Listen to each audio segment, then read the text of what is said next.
Hello all, welcome back to our channel Srujana Srinivas vlogs. మేము బాగున్నాం, మీరు బాగుండాలని కోరుకుంటున్నాం. ఈరోజు స్పెషల్ పన్నీర్ బటర్ మసాలా. ఇందుకోసం ముందుగా టమాటా, ఆనియన్ కట్ చేసి పెట్టుకోవాలి. ఒక కడాయి పెట్టి అందులో 2 టేబుల్ స్పూన్స్ బటర్ వేయాలి. బటర్ వేసిన తర్వాత ఒక 2-3 చిన్నవి దాల్చిన చెక్క, కొంచెం సాజీరా, ఒక 2-3 ఇలాచీ వేసుకోవాలి. తర్వాత ఆనియన్ వేసుకోవాలి. ఆనియన్ కొంచెం ఫ్రై అవ్వనివ్వాలి. ఈ బటర్లో కొంచెం ఆనియన్స్ ఫ్రై అయిన తర్వాత ఇందులో ఒక 4-5 వెల్లుల్లి రెబ్బలు, 1 ఇంచు అల్లం ముక్క, అలాగే కట్ చేసి పెట్టుకున్న ఒక పెద్ద సైజు 4 టమాటా ముక్కల్ని వేయాలి. తర్వాత 2 టేబుల్ స్పూన్ల జీడిపప్పు, 2 టేబుల్ స్పూన్ల కర్బూజా గింజలు కూడా వేసి వేయించుకోవాలి.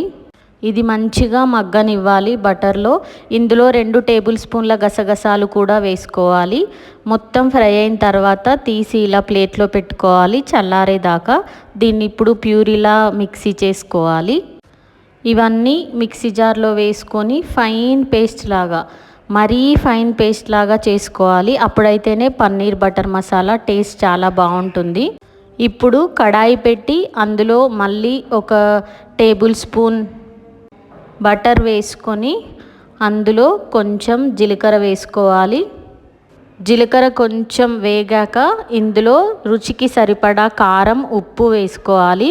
లో ఫ్లేమ్లో పెట్టుకొని కారం వేసుకోవాలి, లేదంటే కారం మాడిపోతుంది. ఈలోపు 250 గ్రామ్స్ పన్నీర్ని తీసుకొని కట్ చేసి పెట్టుకోవాలి. ఇప్పుడు ఈ కడాయిలో ఇందాక మిక్సీ చేసి పెట్టుకున్న పేస్ట్ని వేసి మంచిగా కలుపుతూ కుక్ అవ్వనివ్వాలి. ఇది కూడా సిమ్లో పెట్టే ఉడికించుకోవాలి. స్టీల్ కడాయి కదా, తొందరగా అడుగు మాడుతుంది. నాకు కొంచెం సాల్ట్ తగ్గిందనిపించింది, అందుకే కొంచెం సాల్ట్ వేశాను. ఇప్పుడు ఇందులో 1 టీ స్పూన్ ధనియాల పొడి కూడా వేసుకోవాలి. ధనియాల పొడి వేశాక మంచిగా కలిపి ఉడికించుకోవాలి. ఇప్పుడు ఇందులో తగినన్ని వాటర్ వేసుకొని మనకు నచ్చిన కన్సిస్టెన్సీ చేసుకోవాలి. ఇప్పుడు ఇందులో కట్ చేసి పెట్టుకున్న పన్నీర్ని కూడా వేసుకోవాలి. పన్నీర్ని వేయగానే కలపకూడదు. లాస్ట్ ఒక 2 పీసెస్ని కొంచెం చిదిమి వేయాలి ఇందులో పన్నీర్ని. అప్పుడు పేస్ట్ కూడా టేస్ట్ బాగుంటుంది. ఒక 2 to 3 మినిట్స్ తర్వాత దీన్ని కొంచెంగా కలపాలి. ఇప్పుడు ఒక 5 to 10 మినిట్స్ సిమ్లోనే ఉడికించిన తర్వాత ఇందులో 1 టేబుల్ స్పూన్ కసూరి మేతి కూడా వేసుకోవాలి. ఇష్టం ఉన్న వాళ్ళు ఇప్పుడు 1 టీ స్పూన్ షుగర్ కూడా వేసుకోవచ్చు. నేనైతే షుగర్ వేయలేదు. 1 టీ స్పూన్ ఫ్రెష్ క్రీమ్ వేశాను. ఫ్రెష్ క్రీమ్ లేని వాళ్ళు 1 టీ స్పూన్ మీగడ కూడా వేసుకోవచ్చు.